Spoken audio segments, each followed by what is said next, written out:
Amin. Puji nama Tuhan, silakan duduk kembali. Shalom, shalom, shalom. Senang sekali bisa kembali melayani Anda. Pagi hari ini saya akan share tentang pengalaman dengan Tuhan. Pengalaman dengan Tuhan. Anda tahu ketika Yesus bangkit, Dia langsung menampakkan dirinya kepada murid-muridnya. Pertama-tama kepada siapa?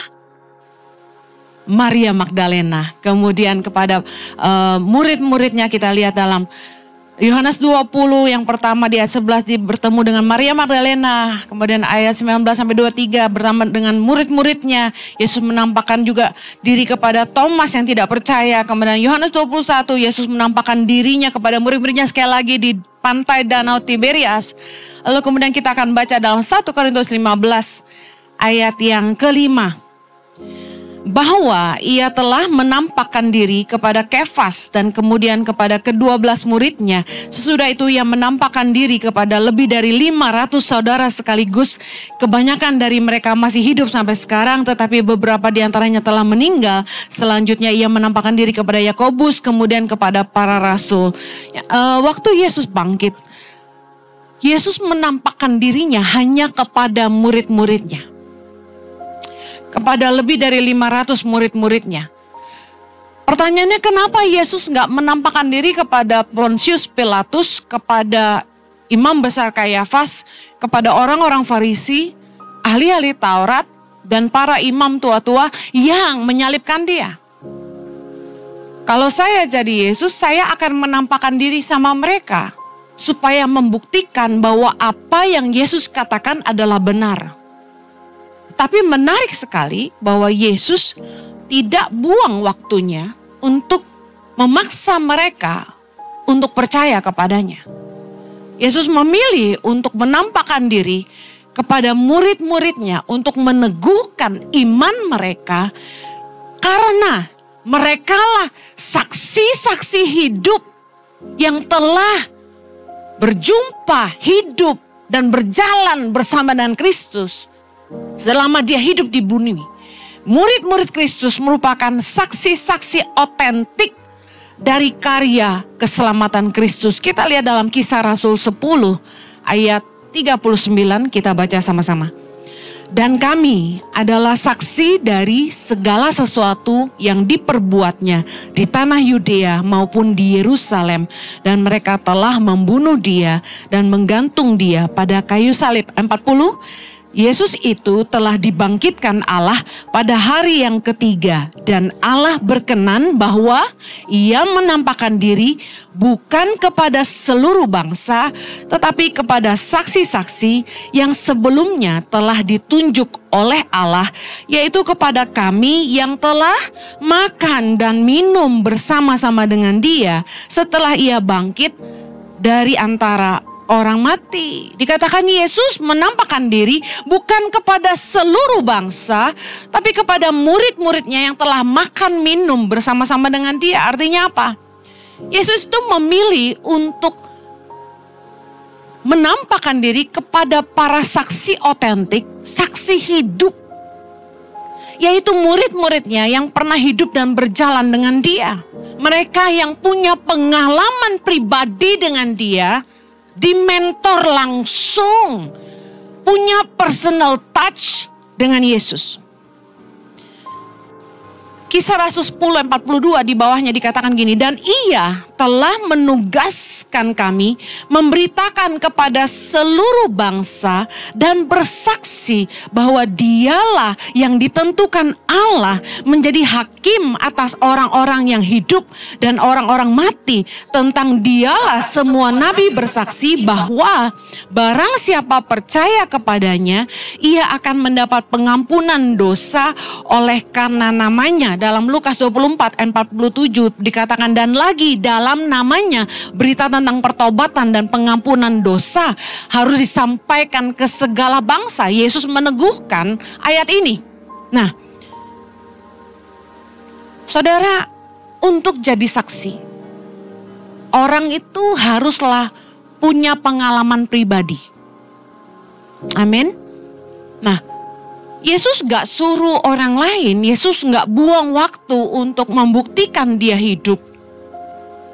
kepada dunia. Tapi Yesus memilih untuk membuktikan kebenaran dari semua firman-Nya, apa yang Dia ajarkan, apa yang Dia katakan kepada murid-muridnya. Nah, Yesus ini luar biasa membuat saya mengerti bahwa gini, untuk orang itu jadi saksi, mereka perlu punya pengalaman pribadi dengan Tuhan. Orang-orang yang punya sentuhan langsung dengan Yesus, yang Yesus pilih untuk bersaksi. Saya baca dalam aturan untuk menjadi saksi, itu ternyata memang haruslah orang yang mengalami langsung. Orang yang melihat langsung. Kalau di pengadilan, Anda cari orang untuk jadi saksi. Saksi itu haruslah saksi yang mengalami sendiri, melihat sendiri, mendengar sendiri. Gak bisa orang lain. Ya, gak boleh praduga, gak boleh kata orang. Yang jadi saksi haruslah ngalami sendiri. Tuhan kasih saya pewahyuan. Kalau kita mau jadi saksi Kristus, yang kita saksikan adalah pengalaman pribadi kita dengan Tuhan. Kita gak bisa jadi saksinya Tuhan kalau kita gak punya pengalaman pribadi dengan Tuhan. Katakan amin. Apa yang mau kita saksikan? Makanya kalau saya khotbah, saya selalu cerita perjalanan iman saya bersama Tuhan. Dari mulai saya masih sangat muda sampai hari ini. Saya selalu khotbahkan bagaimana Tuhan berbicara kepada saya dan apa yang Tuhan katakan itu menjadi kenyataan. Banyak orang cerita Tuhan bilang begini, Tuhan bilang begitu, tapi tidak ada bukti. Tapi kalau saya sampaikan Tuhan bilang gini sama saya lalu kejadian. Dan orang yang benar-benar saksi benar, dikatakan saksi benar, orang yang benar-benar mengalami sendiri, itu kalau dia bersaksi, kesaksiannya konsisten. Kesaksiannya sama. Meskipun dia akan menceritakannya berulang-ulang sampai ratusan kali, isinya sama.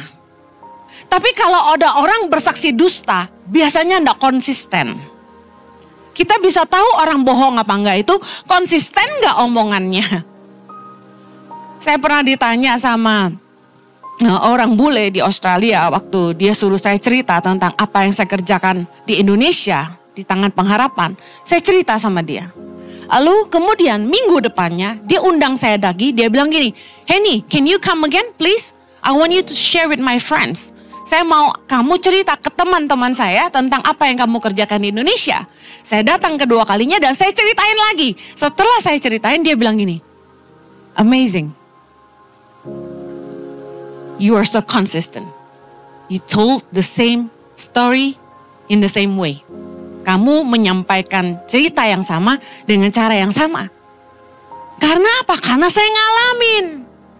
Gak mungkin salah, gak mungkin bohong. Karena ngalamin sendiri. Saya cerita bagaimana Tuhan panggil saya. Henny, selamatkan generasi. Sampai waktu di Bandung saya berdoa terus, Tuhan apa yang Tuhan mau dengan hidup saya. Tuhan bilang, Henny apa yang paling dibutuhkan sama orang miskin. Sampai Tuhan kasih saya visi dan sebagainya. Saya bisa ceritain sama persis karena mengalami. Anda tidak bisa jadi saksi Tuhan kalau Anda tidak punya pengalaman dengan Tuhan. Bu Henny, kenapa kita harus jadi saksi? Mari kita baca Roma 10. Tuhan mau kita pergi dan jadi saksi bagi Kristus. Katakan amin. Seperti Yesus memanggil murid-muridnya untuk menjadi saksi, demikianlah Tuhan juga memanggil kita, para murid-muridnya, untuk menjadi saksi bagi Dia. Roma 10 ayat 13. Sama-sama yuk. Sebab barang siapa yang berseru kepada nama Tuhan akan diselamatkan. Amin. Ayat 14. Tetapi bagaimana mereka dapat berseru kepadanya jika mereka tidak percaya kepada Dia? Bagaimana mereka dapat percaya kepada Dia jika mereka tidak mendengar tentang Dia? Bagaimana mereka mendengar tentang Dia jika tidak ada yang memberitakannya? Ayat 15. Dan bagaimana mereka dapat memberitakannya jika mereka tidak diutus? Seperti ada tertulis, betapa indahnya kedatangan mereka yang membawa kabar baik. Injil harus diberitakan kepada seluruh bangsa. Supaya orang menjadi percaya. Ketika mereka percaya, firman Tuhan katakan mereka diselamatkan. Kita tidak boleh diam aja. Kitalah saksi Kristus. Makanya kita harus cerita sama orang-orang yang belum kenal Tuhan. Cerita kemanapun kita pergi tentang pengalaman kita dengan Dia. Untuk menjadi percaya, mereka butuh kita memberitakannya. Siapa kita? Kita harus jadi sahabat mereka. Orang yang mereka lihat dengan mata kepala sendiri. Hidupnya baik. Berintegritas. Sayang istri. Sayang anak. Papa yang baik. Istri yang setia. Istri yang rajin mengurus rumah tangga. Teman yang gak suka ngutang. Teman yang gak aji mumpung. Teman yang suka memberkati orang lain. Teman yang pemurah. Teman yang mengampuni kesalahan orang dengan mudah. Teman yang gak suka fitnah orang. Teman yang mulutnya gak jahat. Teman yang mereka tahu mereka bisa percaya kalau mereka susah gak akan ninggalin mereka. Teman yang terbukti setia dalam hidup mereka. Teman yang selalu berusaha menolong mereka waktu mereka butuh. Mereka hanya akan percaya sama teman yang kayak begitu. Yang setuju katakan amin. Penginjilan paling efektif adalah penginjilan lewat persahabatan. Penginjilan lewat hubungan. Tetapi banyak awalnya orang itu pacaran sama orang yang beda agama, lalu dikristenisasi, disuruh baptis, kalau enggak kan enggak bisa nikah. Tapi kemudian setelah orang yang tidak Kristen ini mau ikut ajaran Kristen karena demi menikah, demi cinta, masuk dalam pernikahan, apa yang terjadi? Kecewanya ya sama pasangannya yang Kristen. Banyak gak? Ironis gak? Kekristenan bukanlah tentang agama. Yesus datang bukan untuk agama Kristen. Yesus datang bukan supaya kita menyebarkan agama. Yesus datang untuk menyatakan kasih-Nya bagi dunia. Yohanes 3:16. Yang setuju katakan amin. Saya ini sekolah Alkitab. Lumayanlah sampai S2. Saya gak pernah menemukan Yesus membuat aliran agama baru atau agama tertentu. Anda pernah lihat? Apa agama yang ada saat itu di masa Yesus hidup? Agama Yahudi. Orang sembahyang kemana? Sinagog. Apakah Yesus bikin aliran baru di masa itu? Enggak. Yesus ngajar di mana? Yesus tetap ngajar di sinagog. Yesus tidak bawa agama. Dia ngajar di mana-mana. Dia ngajar di lembah, di gunung, di danau, di kapal. Anda baca firman? Setuju? Yesus gak bawa agama. Kita lebih pusing mengkristenkan orang daripada menunjukkan hidup kekristenan. Padahal menginjil bukanlah bawa orang jadi Kristen. Kristen itu sebutan, katakan sebutan. Bukan agama. Anda ngerti gak arti Kristen? Kristen berasal dari kata Kristos. Kata Kristen pertama kali muncul di Antioquia. Ketika orang pertama kali disebut Kristen itu di Antioquia. Di Turki sana. Why? Mereka sebenarnya disebut bukan beragama. Disebut Kristen. Kenapa disebut Kristen? Karena mereka hidup seperti Kristus. They did what Jesus did. They live like Jesus lived. Kekristenan bukan agama. Kekristenan adalah sebutan bagi orang percaya yang hidupnya seperti Kristus. Katakan amin. Kristus punya pengertian the image of Christ. Jadi ketika Anda menginjil, yang Anda beritakan bukan agamanya, tapi tentang Tuhan mengasihi mereka. Dan bagaimana orang percaya bahwa Tuhan mengasihi mereka adalah kalau Anda mengasihi mereka. Amen. Saya kasih tahu, Injil tidak boleh berhenti diberitakan. Apa yang kita beritakan? Perjalanan iman kita dengan Tuhan. Anda cerita bagaimana Tuhan mengubah hidupmu. Bagaimana Tuhan menyelamatkan kamu. Bagaimana Tuhan menolong hidupmu. Tantangannya adalah hidupmu harus sepadan dengan Injil. Jangan sampai kamu tidak hidupi yang kamu beritakan. Bagaimana mau memberitakan tentang perubahan hidup, karya Tuhan dalam hidupmu, kalau orang tidak lihat hidupmu berubah. Sebelum kenal Tuhan jahat, udah kenal Tuhan kok lebih jahat. Sebelum kenal Tuhan kasar, udah kenal Tuhan lebih kasar. Belum kenal Tuhan suka ngomong jorok, udah kenal Tuhan ngomong jorok udah kayak minum air, kumur-kumur. Bukankah begitu?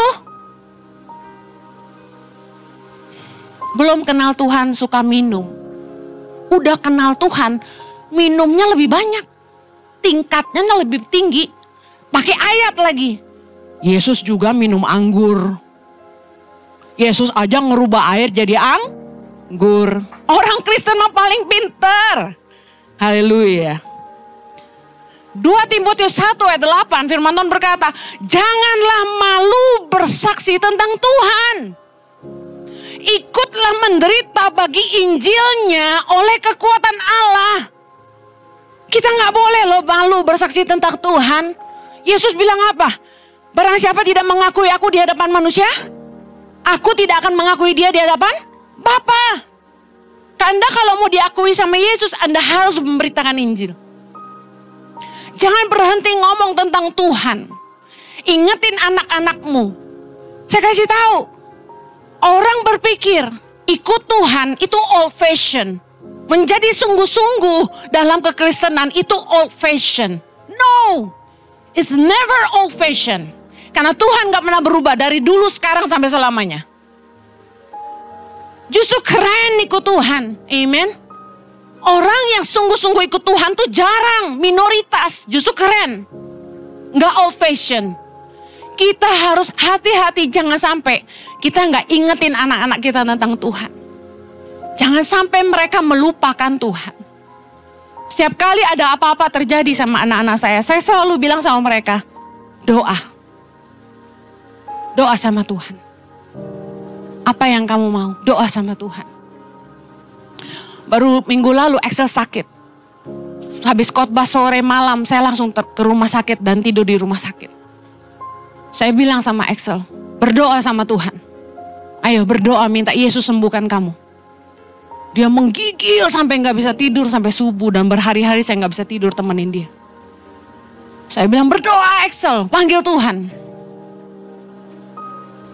Saya selalu bilangin anak-anak saya. Setiap kali mereka lihat keajaiban Tuhan dalam hidup saya selalu bilang, Chloe, Zoe, kamu lihat bagaimana Tuhan menolong mama sama papa? Sambil makan saya cerita-cerita, kamu lihat hari ini kita ada di mana? Kamu lihat mama papa bisa ditolong Tuhan sampai bisa begini dan begitu. Mereka bilang yes. Kita harus cerita tentang Tuhan kepada anak-anak kita. Kita harus cerita tentang Tuhan ke teman-teman kita. Saya tuh orang yang gak suka keluar. Saya anak rumahan. I love to stay at home. Gak gaul. Anaknya gak gaul. Saya gunting rambut aja di rumah Bapak Ibu. Murah meriah. Gak usah bayar parkir. Gak usah keluar bensin. Kasih tips aja buat yang guntingin. Di rumah saya gunting rambut sama orang yang bukan Kristen. Selalu cerita tentang Tuhan. Saya gak pernah bilang gini, baptis lu, Kristen lu. Gak pernah. Karena saya tidak tertarik menyebarkan agama. Karena saya tahu kekristenan bukan agama. Kekristenan adalah sebutan bagi orang yang percaya, yang sungguh-sungguh hidup seperti Yesus. Saya selalu cerita tentang Tuhan buat mereka. Saya selalu cerita perbuatan Tuhan dalam hidup saya. Bagaimana Tuhan menolong saya. Bagaimana Tuhan memanggil saya. Mereka tiap kali bilang gini, biarpun orang agama lain, saya tuh bersyukur loh. Mau agama apapun, mereka nonton khotbah saya. di sosial media, di YouTube, di mana-mana. Dan setiap kali ketemu saya sambil gunting rambut saya. Neng, aduh Neng, hebat ya Neng ya, bisa nolongin anak-anak di pedalaman ya Neng. Saya langsung cerita, bukan saya Mas, itu mah Tuhan. Tuhan yang luar biasa, maha dahsyat. Mas percaya nggak? Tuhan sanggup tolong kamu juga. Saya tanya gimana pernikahan kamu? Gimana sama istri? Gimana anak? Cerita dia. Dia curhatnya sama saya, konselingnya sama saya. Nggak bayar. Tapi saya gunting rambut, bayar. Orang Kristen harus jadi berkat, jangan morotin orang. Anda kalau ngerugin orang, gunting rambut aja minta diskon. Mana Anda bisa jadi berkat? Saya bayar lebih. Dia nggak pernah nyebut angka. Saya punya satu prinsip. Selama saya bisa berkatin orang, saya berkatin orang. Bukannya sombong. Kita kalau ketemu orang susah, itu kesempatan kita nabur. Anda nginep di hotel. Atau nginep di rumah sakit. Itu yang bersihin toilet, kasih duit. Cepek lu pelit. Coba suruh ngosek sendiri. Begitu dikasih tips, cuma goban-goban 2 orang. Tisu melimpah diisiin terus saudara. Ibu butuh apa? Wih, servisnya bintang 6 di rumah sakit. Saya kan gak dandan di rumah sakit, kucel banget ya kan. Gimana mau ngeblow, ntar listrik jatuh. Orang lagi di jantung copot lagi ya kan. Jadi saya gak ngeblow di rumah sakit Bapak Ibu. Saya pikir suster-suster gak ada yang kenal saya. Soalnya mereka masuk ke kamar, gak ada yang nyapa Bu Heni, gak ada. Hari terakhir saya mau check out. Check out. Suster yang masuk bilang shalom. Kaget gue. Shalom. Oh iya. Saya pikir oke deh. Udahan. Saya disuruh tanda tangan. Pas bagian nama dia bilang gini. Ibu Heni kan. Oh wah kenal nih. Tulis. Iya bener. Saya ngantri ke depan nungguin lift. Mau turun sama anak saya. Tiba-tiba dia lari-lari kecil. Ibu Heni, boleh foto sebentar? Wah, aku bilang, aduh Mbak, saya kucel banget Mbak. Ya udah deh, foto. Selesai foto, saya pikir yang lain lah nggak kenal saya kan. Soalnya cuma dia doang yang minta foto, kurang tenar. Begitu saya pulang, saya kirim makanan buat mereka di rumah sakit. Shift pagi, shift malam, saya kirimin semua. Sebagai ucapan terima kasih udah ngurus anak saya. Bapak Ibu, saya bukan cari popularitas. Saya pengen mereka tahu, wih ini pendeta memberkati saya. Biar hanya sekedar kue, biar hanya sekedar nasi bakar. Orang itu bisa ngerasain kehadiran orang Kristen tuh beda. Jangan sampai bedanya jelek. Ada di mana lu bikin ribut. Nah lo. Di sana sini bau katanya orang. Yang bau siapa? Saya. Harusnya kemana-mana wangi. Kita gak bisa cerita tentang Tuhan kalau hidup kita gak jadi berkat. Bener gak? Udah nipu orang terus ngomong Tuhan. Orang bakal ngomong apa? Nggak usah Tuhan lah lu. Banyak ngomong lu. Bener gak? Apalagi suami sama istri. Jangan udah sukanya gebentak, pelit, ngasih duit sayur pas-pasan, gak pernah ngasih uang jajan buat beli serum muka. Tapi bilangnya gini, kamu harus beriman sayang.